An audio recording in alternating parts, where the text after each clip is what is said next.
Something like that, right? Welcome to this video. Look at this here.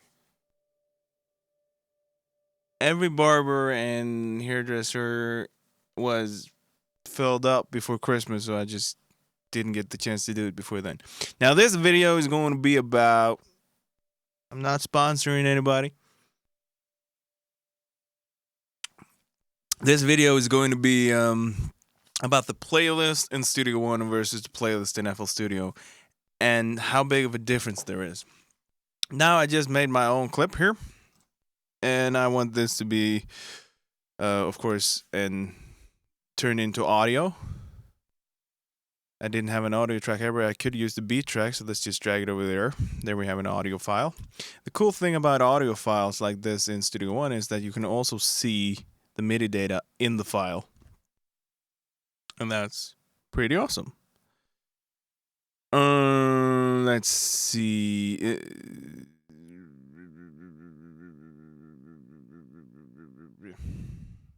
Because you can freeze things. It's called consolidate in FL Studio. What I'm looking for is actually this right here, transform to audio track. And render inserts, no, preserve, yeah, blah, blah, auto, yeah. Thank you. Boom. Here you see this track that was a MIDI track is now turned into a audio track. So this is the sound.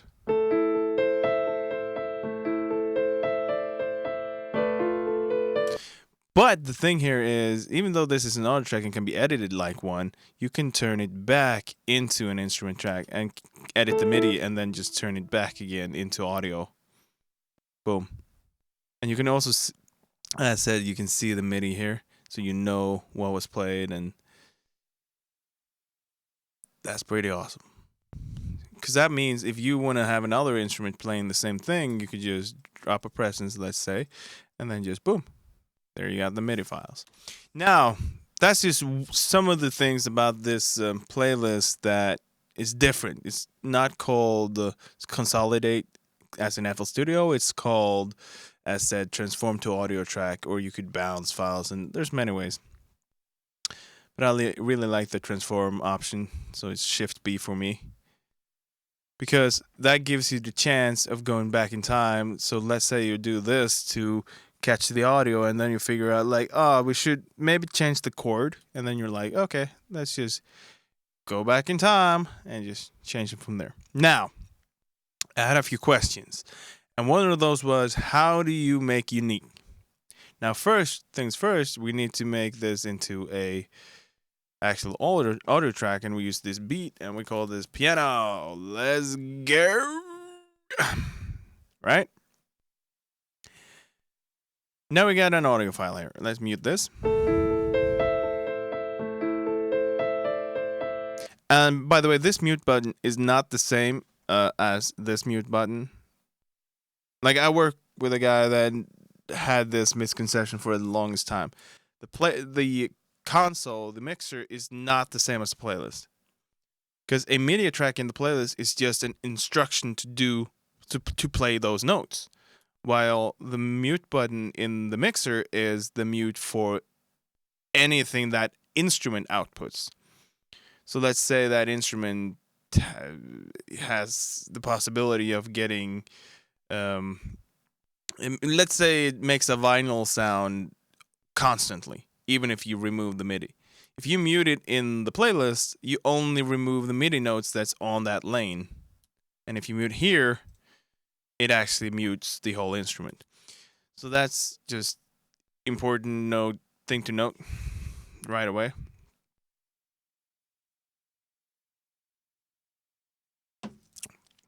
And that means if you duplicate this, when you duplicate this, you don't get another instrument.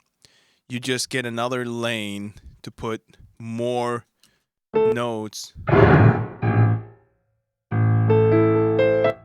in the same instrument. So if you want the bass line to be in the same VST, but you wanted, and let's see here, I can choose this to see both, and I can be like, okay, I want this time here.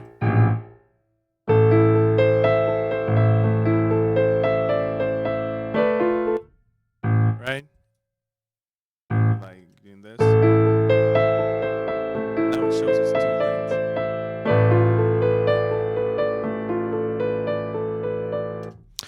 And that is controlled by this. What it goes to is presence. And you see here, you can make MIDI go to anything that accepts it. You see presence, redline, reverb, de-essing even can be controlled by MIDI. Auto-tune, of course, if you want to use MIDI to control auto-tune. In FL Studio, if you want to do this, you'd have to go and use a MIDI out. And then use the MIDI out, send it to the MIDI. I can show. Actually, it's easier to just show.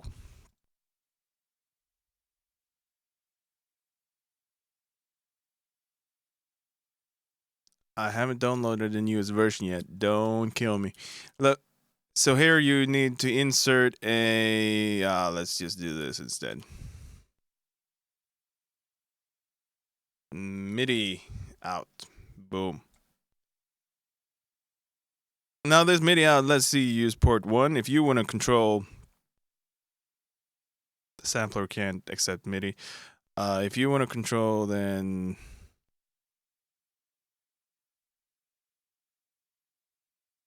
I don't remember what this flex. No.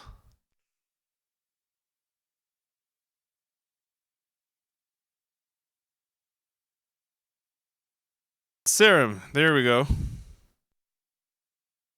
Let's see if Serum does accept MIDI, but it already takes MIDI, so it doesn't really make any sense. Why am I doing this? Because this is not an effect. You can just control the MIDI here. So that didn't make sense at all. But still, never mind. To get the same function in FL Studio at least. Yeah. Input port 0. And if I play this MIDI out now, and I can't because the keyboard is connected to, yeah. So let's just, come on.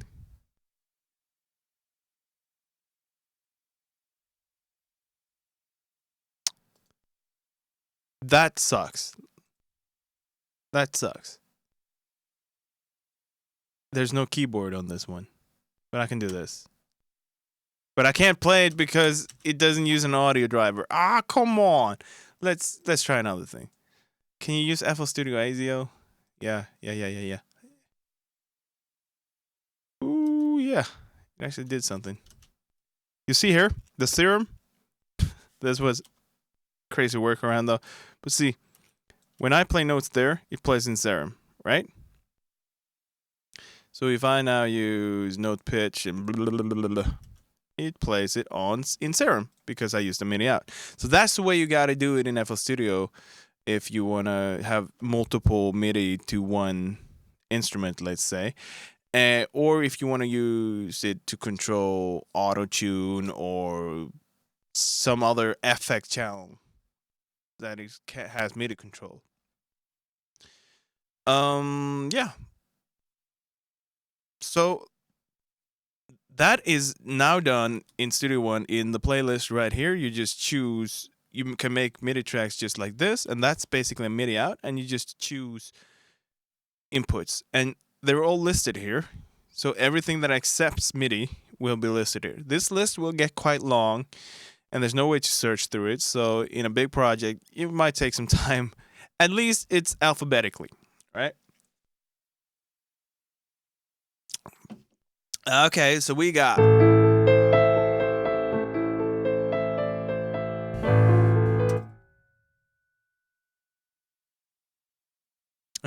now let's go to FL Studio. And if we would have the same, we would have one track here that an audio clip in, let's just see if we can just, why don't you allow me? Okay, check this out. Audio. Selecting pool. Thank you. Come on. Jesus. Why can't I just get that one? Open the media folder. Thank you. Thank you, Sean. said open the media folder. God damn it. Finally. Now, we're here. Now there's no sound. Or, no, yeah. Because the FL Studio ACO driver does not go anywhere. But here is the clip right here. And audio clips are the sampler plugin in FL Studio, which is this thing here. That's why every time you want to edit this one and not just change where it starts, but actually do some different processing on the other part, you have to click here and you choose Make Unique. It's basically the same as just going here and click Clone. Because then you got two pieces that you can use independently of each other. Because let's try again with this one, and we just cut this and we make it unique. Boom. Now this is a separate clip that is the size, and that is what you chose to make unique. So that's a feature of the playlist. And one of the questions I got on another video of mine was, how does you make unique in Studio One, right? And I was like, you don't. You just don't, right? Because in Studio One, if I wish to move this here, if I wish to edit this in its own instance, let's say I want to edit this and I want to move it over or do something to it, like change the pitch of it down. There's no reason for me to make it unique. But if I want to have it in a different mixer channel, right? If I want to use a different mixer, I could hold Control here on my keyboard. I open the info panel. See here? Hold over here. Hold Control. And you see Alt is duplicate track. Control is duplicate complete. So let's not hold. Actually, that's wrong. You see the cursor? It says duplicate track complete when I hold Alt, and normal duplicate when. Wow, the info lane is wrong. That's fucked up. Okay, but let's just duplicate this one. Now in the mixer, we get another channel. That's like routing it to another channel in FL Studio, which is why I most of the time made things unique. It was to send it to another bus. Let's say I wanted the vocals to go to the backing vocal mixing track. In FL Studio, you would do that by first creating this one and then making this one. Let's say I made this one unique. And I would double click them and I would choose, okay, one. And then I would remember like track 8 is the backing vocal track, one of them. And then this other one was number 9, let's say number 9. And then I would go to the mixer and I would send both of these here. I would remove there. I would send this there. And I would call this one backings. Come on. Back left. Back right, right? And I would do this, and I would collapse them together there. Easy peasy. And then I would send that to some reverb and do this stuff and blah, blah, blah, blah, blah. Everything's good, right? And every time I made a new clip here with new backings, let's say make unique, I would have to go here and choose 8 and 9 every time. Now, one of the changes that was made later in FL Studio was that you can use these lock to content, and you could also lock them to channels, I would say. But that's mostly for MIDI, because if I had like, let's go here and choose Flex. If I choose Flex on track 5, and then you see that Flex is linked now to track 2. You can see it in my mixer. It's track 2. Now this works as in as in Studio One, almost. And then you could choose this, and you could choose. Where is it? Whoa, I'm blind. Track mode, of course. Here you go. So, as FL Studio of old, I got this back, left, and right, and I would place clips like this.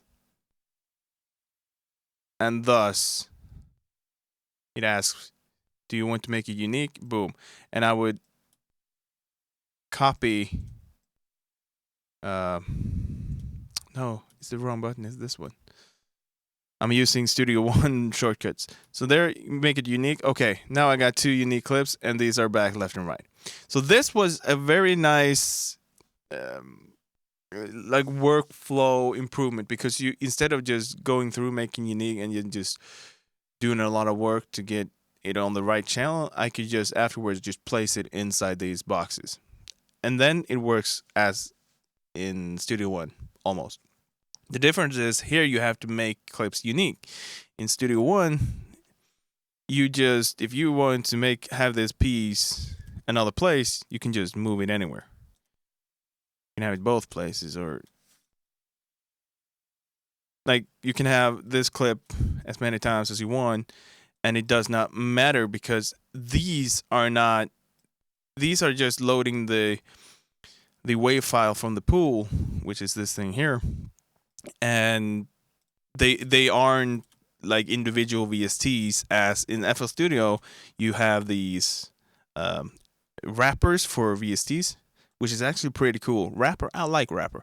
And you got this sampler channel for audio, where you got a few settings and stuff like normalize, reverse, blah, blah, blah, blah. But everything you do to this audio clip is in this plugin, and which is fine. The wrapper is very cool. Now this is Flex. This doesn't have a wrapper. But if we go to Serum again, wrapper is very cool, because wrapper has these diagnostic and troubleshooting things where you can make it bridged. So what's so cool about all these things is if the plugin crashes, let's say we use it like it is now, if the plugin crashes, you can reload the plugin itself. You don't need to reload FL Studio, the whole program. So it's less integrated and it lacks ARA, but this makes it actually more stable. So FL Studio should be more stable than Studio One, because third-party plugins don't crash it as easily, and you can always use different settings here to troubleshoot and try to make stuff work. And yeah, so the wrapper is cool, and the audio thing here is cool, let's say. But that's the thing. This is not needed. In Studio One, this window, if you're looking for it, you won't find it. You see the boost knob here and stuff?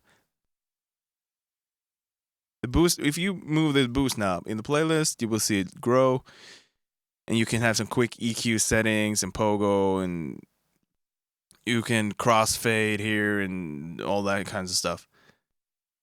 This thing does not exist. You need to get this out of your head if you're using Studio One, because this is done within the playlist, not within a plugin window of the audio clip that is being triggered by the playlist.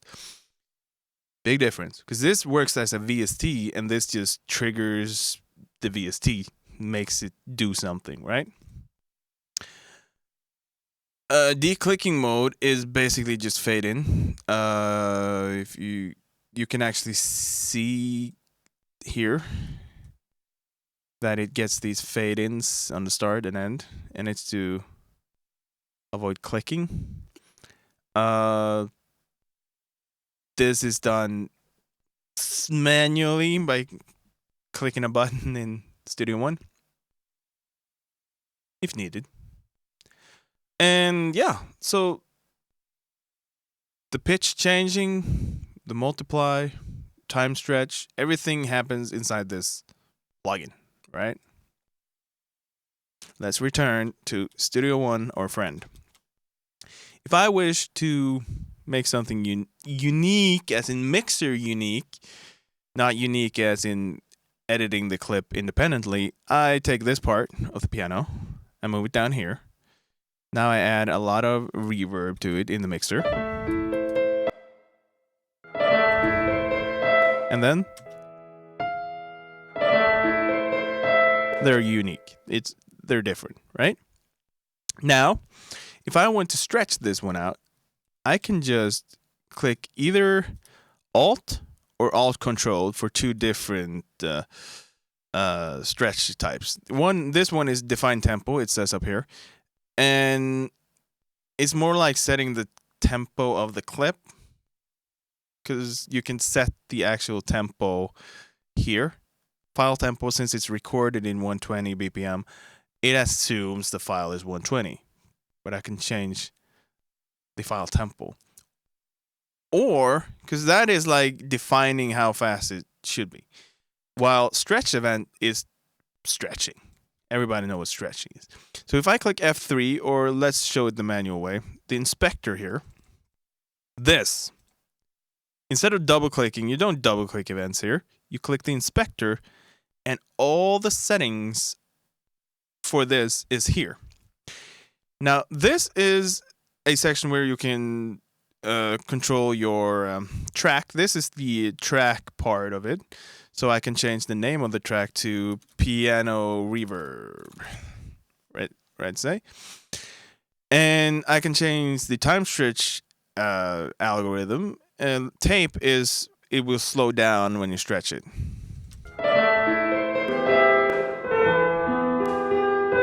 Right? And drums, it will keep the transients better, and sound and solo will try to make it sound correctly when stretched, like in the same pitch and format. Now you can group stuff here. You can select layers if you record multiple layers, because that's the thing you can do. In the playlist here, you can have every, like if I record some vocals, let's go, hey, and just record, oh wait, not the booth. The SM50. Yo, yo, yo, yo, yo. Hey, hey, hey, hey. And I record it once more. Yo, yo, yo. Hey, hey. I can now go to here, and I see. Yo, yo, yo, yo. Yo, yo, yo. Hey, hey, hey, hey. You can mix these, and these are layers, and you can select the layer here also. Or you can unpack them to track to just make more tracks. You can delay the whole track, which would be done in the mixer in FL Studio, which is this delay here, which is basically you should be used for plugin delay compensation. Here you use delay, let's say you got a slow instrument, but you want it to hit on beat. You want to write the notes here. You want the notes here to show correctly, but you have a string instrument which has the attack very slow. Then you can just go here on this instrument and you just choose delay, and you add some negative delay to have it hit where you want it to hit. So every note will be on the grid, but slightly delayed one way or another. Other than that, you can use the chord track here, but I've talked about the chord track. We won't go into that in this video. Set automation mode, but you need to have something to automate first. Automation in Studio One is just great. And here you got the mixer track, which is the same one as here. It's the same one, as you can see. And it's just to have quick access to whatever you pick so that you can quickly edit the settings of that track here instead of looking up into the mixer and be like, where is it? Now, under that is the event section. This is the event section right here. And here you got, this is just so, In FL Studio, you would make a clip unique, make a new mixer track to add an effect. Let's say you want a extra reverb. You would either do it by automation, adding reverb or automation to that sound, or any other automation to that track, mixer track, to get it in, or you would just make it unique, make another mixer track and do it there. Like, let's say I would go here and I would drag this here. Wait a second, like this. I would use this one. I would choose, it's on 13. I would go to 13 here, and I would choose whatever mixing thing I wanted, right? And I would use this to customize that sound, right? And then send it to extra reverb. And you would do it like that. In Studio One, if you wish that want that functionality, you just click event effects. Because let's say this event section here is that anything I click here, if I make this, you see, it's suddenly two parts, right? So if I click here on this one and I choose enable, right? You see, event effects is enabled for this one clip and not the other. What is event effect? Event effects is the ability to add any sort of plugin. Let's use stock stuff. Where's the stock EQ? There it is. Any sort of plugins on that event only. So if I now let's do something crazy like this, so you can hear it. Yo, yo, yo. Hey. Now, if I do the same here and I add another Pro EQ, I can do it the other way on this one. Yo, yo, yo. See? Now these events have different EQ on them with no automation done. Yo, yo, yo. Now, why is this so important? Because in FL Studio, you would use edit an audio editor here, and you would open another plugin, which is called Edison, and you would edit a clip by using, let's say, reversing it and adding reverb to it here. Where's the reverse there? And you would add reverb to it with this button right here, compilation reverb, and you do this, and you would then reverse it back again, and you would get an effect, right? In Studio One, you would just choose the clip you want to, let's say this will be your reverb stuff. Okay, this event will be your reverb thing. Let's go room reverb, just because. And let's choose whole, blah, blah, blah, blah, blah, 100% wet. Let's first reverse. Oh, shit. Turn this off first, and let's reverse that clip first. You need to remove it? Why do I... What? It crashed. Stupid. Wait a second.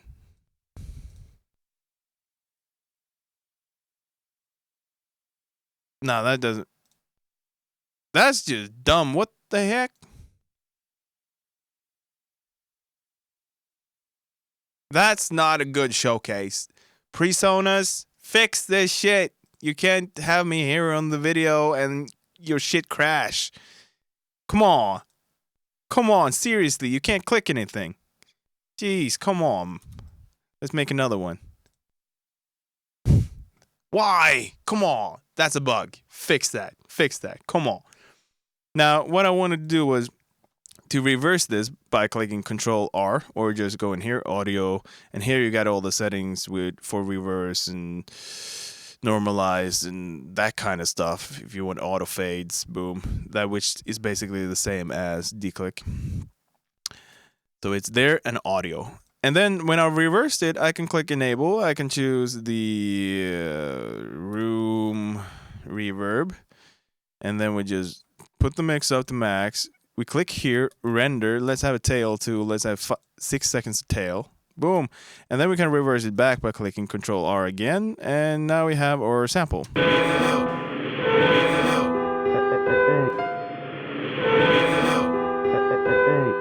Here we have our own clip. Now the only problem here is this clip is in mono. That's why it's a single waveform. If you want this in stereo while making that effect, you would just have to click here and make it a stereo track before you click render, and then you will have stereo information. And you're like, much better, right? And then you can add event effects again, or you see here, you could tune, transpose it.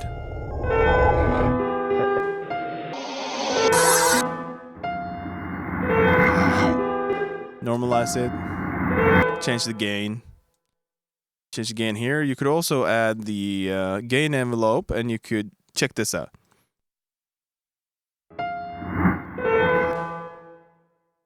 Oh, I want to do something like this. You see? Wow. In FL Studio, if you want to add automation to the gain, you would have to click here. You would have to choose automate, volume, and you can only turn it down. You can't turn it up. So here it will go up and down, and you wouldn't see a visual representation either. And this is an automation clip. It's not actually changing the audio, where in Studio One, it actually changes the file pre-mixer, pre-everything, pre-automation, that is what clip gain envelope is. Another thing we can do is, instead of using here, you would go boom, slice X, time warper, and you would use these to change the time, and then you would save this one. Oh wait, you save it like that, and you would drag it in, and then it would be time changed and stuff, right? In Studio One, you just click the bend mark tool up here. Open the bend marker. You can even click here to see the bend markers here, or you could click this button. I got everything on hotkeys, both these and these. It's on a mouse. And then if you add a bend marker, you can just bend and stretch. Red means it has been stretched longer. Green means shorter.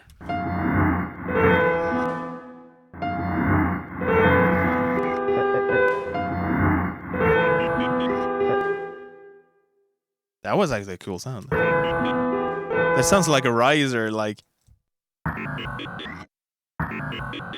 Ooh, that's robotic. And if you then choose up here to choose tape instead, it will change. Now that is easy sound design. Like, what? That sounds like glitching. That's actually cool. And if I want to save this and use it later as an effect in anything, like I can call it a glitch effect. I can just see this here, my sounds, drag this, boom. And let's say I want to save it as a WAV file with the rendered effects. I don't have any rendered effects, but let's save it as an audio loop, because that means it will save the bend markers, so that if I go to another song even, let's try that.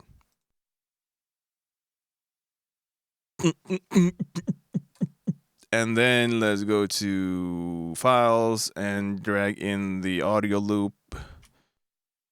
And it didn't work. That sucks. You know why? You know why that sucks? That I should also talk to Personas about that. You know why that sucks? Because I'm gonna show you something. Files couldn't be. It's because it's used in another song, of course. But why that sucks is because if you use, let's check this out. Check this out. If I go to the other song again, and I choose this piano part right here, and I drag the piano part over here and choose music loop, and I go to the other song and I choose that music loop I just made here, I got the instrument and the settings and the sends, everything from the other project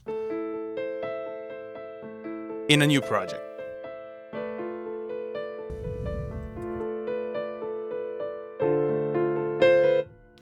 So you should be mind blown right now because this feature is so strong.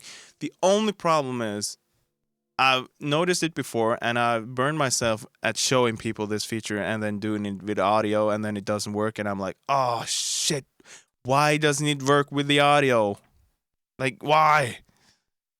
It's such a great feature. It should be for both things. But yeah, I've saved this at least as a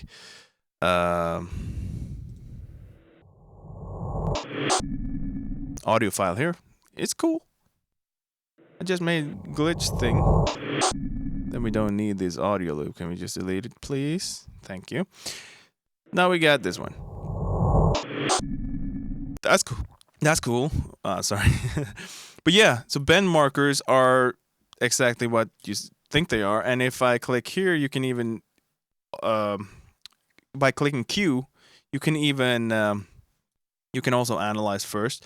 And Q, by clicking Q, I can quantize audio. And that blew my mind. Because when you had a rapper in the studio who couldn't hit the beat at all, in FL Studio, you would go like this. Like, watch this. Where is my mixer? My playlist, I mean. You would go like this. You would zoom in to his performance, and you would choose a cut tool, and you would cut every single piece like this. And if there was anything else, you would use the right here. You would use the time warper and you would try to change the words like this, and then you had to go back and listen to the beat unless you synced this one to the beat, which it doesn't do automatically. It's like if I try to click play in FL Studio, it won't understand that it's there. I want to listen to it. It doesn't even play now because let's find let's go to Time Warper again. It doesn't play now because I don't have link. So if I link and click play, it will start at the start of the song. So it only syncs if you bounce out the whole. So that's what I did. I bounced out the audio for the whole song in order to get it linked with new time, so that it would sync up and I would be able to hear the edits I did.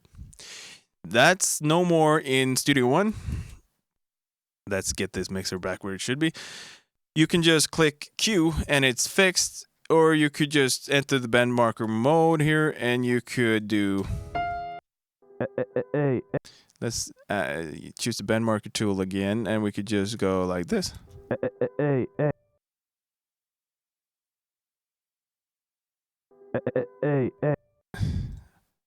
And let's just quantize. Let's remove the points we had and then quantize.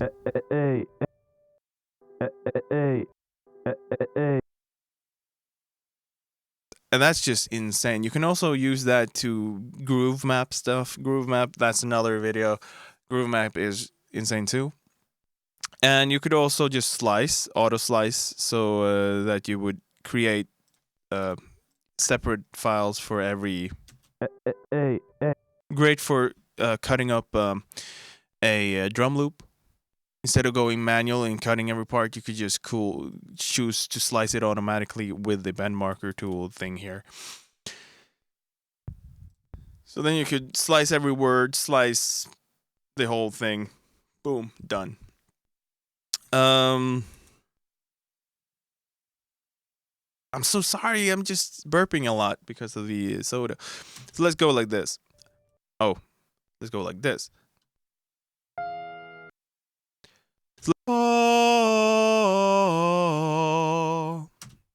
Now, Control W I use. It's Control M normally. If you click audio and edit with Melodyne, you get Melodyne, which is in its own window up here. Why is FL Studio showing? Stop. So here it is, and here you see the notes I sang. Oh. And let's just fix that a bit. Oh. What's this one? I'm snapping to the key.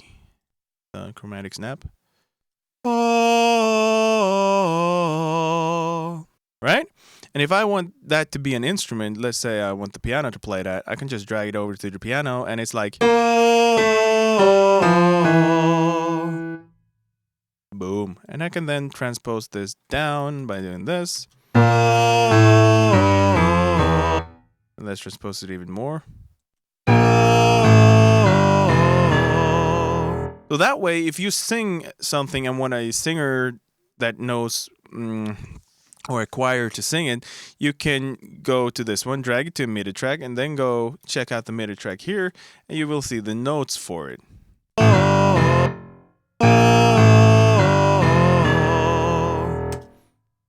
And that way you can show them how to sing it. So that's cool. So then you can show the paper to somebody and be like, sing this. And they can train and listen to it and then see what they're supposed to sing. And you can put lyrics on it, whatever. The lyrics isn't a function yet, so you have to add it with normal text, but whatever. But yeah, there I sang something and I edited it in Melodyne. And then I can, again, as you see here, it's an event effects. I can just click render. And now it's rendered with my changes. And then I can restore to edit it more. Or I can render it again. And then when it comes to fades, you just drag this and you change this. And same here. You just drag this. If you want to crossfade with another clip, you just copy this one. You click X. I don't know if that's the normal hotkey. My hotkeys are insane. I've changed everything. But let's see here. You got a crossfade going on.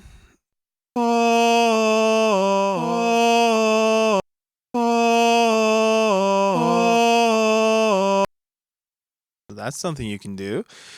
And if you click, let's see, it's not actually here, it's in events, and you can just bounce selection.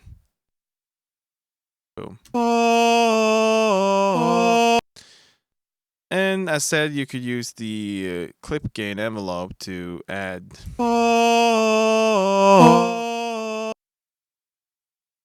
You'd even use this to add. What's it called? Come on. Pumping. Like side chaining effect. That's what it's called.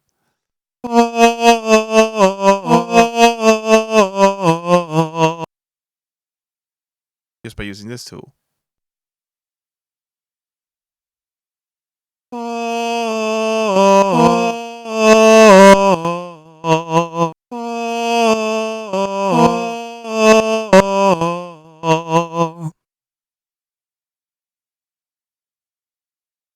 Only thing you can't automate here is the pitch, which is sad.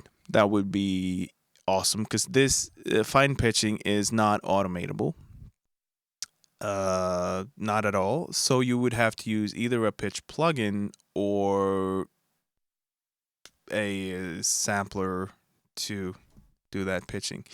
Now, the great thing about FL Studio is when it comes to sampling is that it has SliceX. So let's open SliceX in Studio One. Boom. There you go. I have a video for how to do this. So now you can use SliceX in Studio One because SliceX is very powerful. And compared to something like, you can also use Citrus in Studio One just by doing this, by the way. But there we go.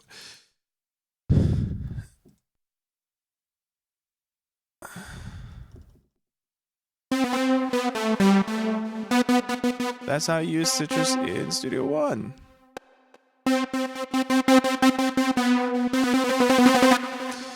But Slice X is very powerful because a weak thing of Studio One is the Sample One sampler. It's easy to use, it's quick, and because it's easy, it lacks a lot of features. So, because Studio One Slice X is basically Sample One and Impact plugin. Oops. The Impact plugin and Sample One. Come on. Combined. So if I do this plugin doesn't have any other settings that the Sample One plugin does, but the Sample One plugin wouldn't really work as the drum machine would. So the drum machine should be updated with the functionality of this one, and Sample One should have its capabilities expanded when it comes to editing of audio. Because now what you would do, you would edit the audio file here and you would drag it in there. And then you would have to do the edits, let's say this, and you would drag it in there. You would first edit the file and then actually bounce it, you have to, and then you could. Now, you didn't even have to bounce it. Wait a second. You can just do this. Gain envelope. Whoop, whoop, whoop. And then we drag this one. Boom. Yeah, okay. You don't even have to render it down, but you have to edit it in the playlist and then bring it into this Sample One. And it could be better. So it works. Works fine. If you just use the scratch pad option, which you have here, scratch pads are the same as the arrangement clone arrangement thing, or make new arrangement.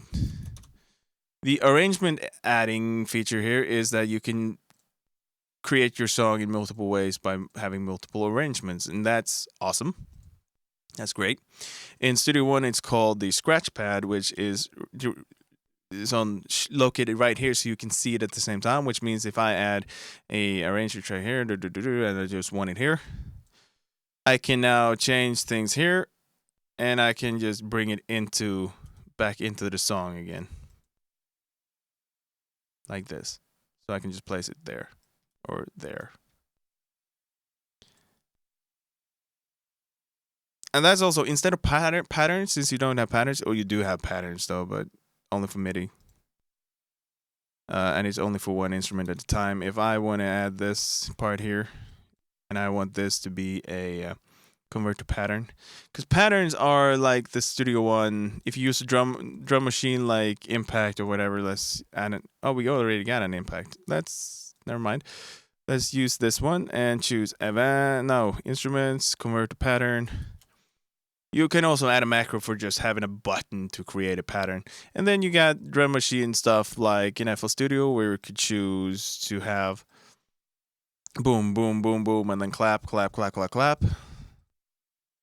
So this would be, let's say, okay, why am I showing you with my mouth instead of just going like, actually showing you with sounds? Okay, let's see here. Now you got the kick, and you got a clap, and you do this. Now this is FL Studio time. So you can just, the difference with this and FL Studios is you can drag patterns out like this. So that's solo clear. You can drag patterns out, and it will repeat the loop size that's set inside the pattern mode here. So let's say we want hat, or let's go. We go this. Ooh, that's ugly. And let's say you then want to add stuff like velocity to this one. You can you can have repeat. If you want to make a snare roll or a hi-hat roll like real quick, you can just go here and click repeat.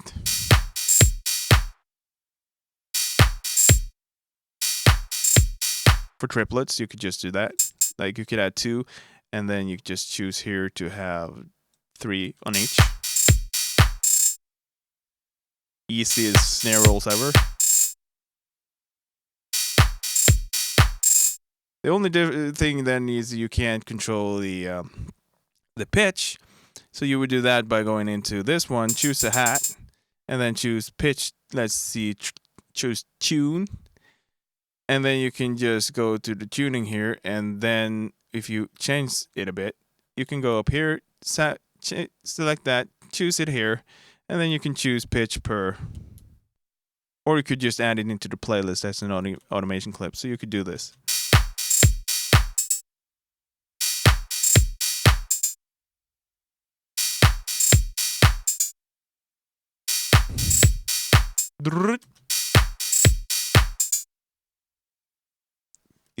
Probability is insane. It's randomizing. Like, let's say this has a 50% chance of hitting, and these two. And let's also say that these has a 50% chance of hitting. This way you can add random elements without having them to pick them manually. So they would just, in a infinite loop, you will just sometimes hear that instrument.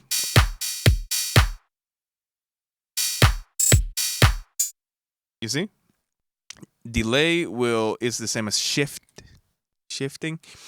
And then you can place accent and notes by holding control to get accent notes have a higher velocity. Oh, hi. I'm making a video right now. This is somebody who works here. Where was I? Yeah, accent and notes and stuff. So this is the pattern mode. And in FL Studio, the pattern mode will be this shown right here. And yeah, so let's get back to the playlist again. Other questions. We've shown how to make reverse stuff. We've shown how to make things unique. You don't make things unique in Studio One. And chosen how to route MIDI, shown the bend markers, the Melodyne integration, we've shown the scratch pad.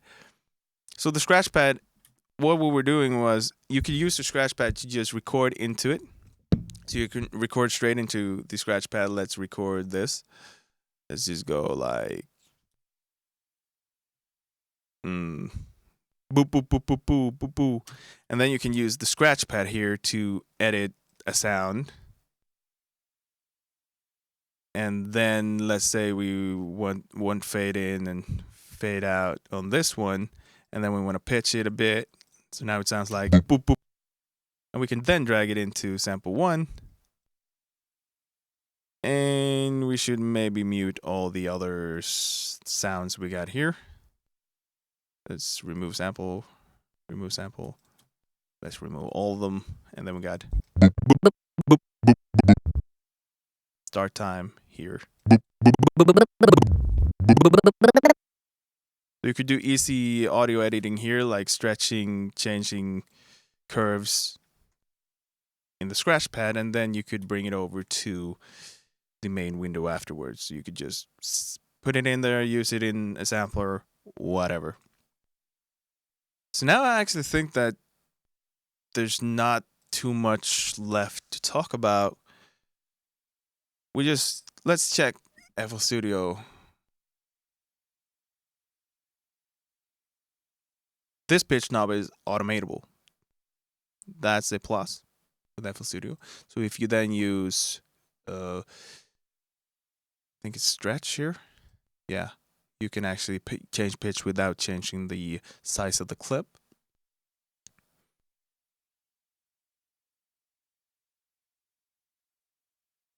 Yeah. I don't think there's too much more to talk about. This is every audio track. This is every instrument in Studio One. You don't really need this. You do have a pool, which is the same as this one, which is this here, where you can see all, and you can sort after if they're used. Let's say we choose type, audio, sound.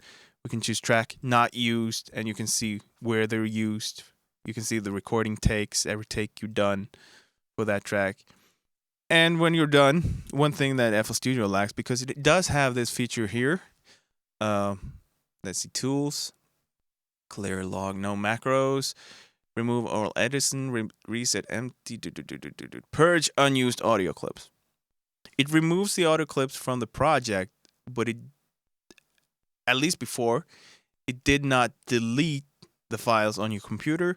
So the FL Studio recording folder will grow and grow and grow and grow, and you will never get it down to size unless you manually go in and delete the oldest files. While in Studio One, you could go into every project, and if a file is not used, you could choose remove unused, and you could choose delete the files permanently, and you could click there, and now only the files that's in the project being used right now, except this file because it's used in here. No, it actually kept one file. I don't know why. I know why. It's being used here. Yes, it is. Okay, logical. So it didn't delete the file because it was used in another song.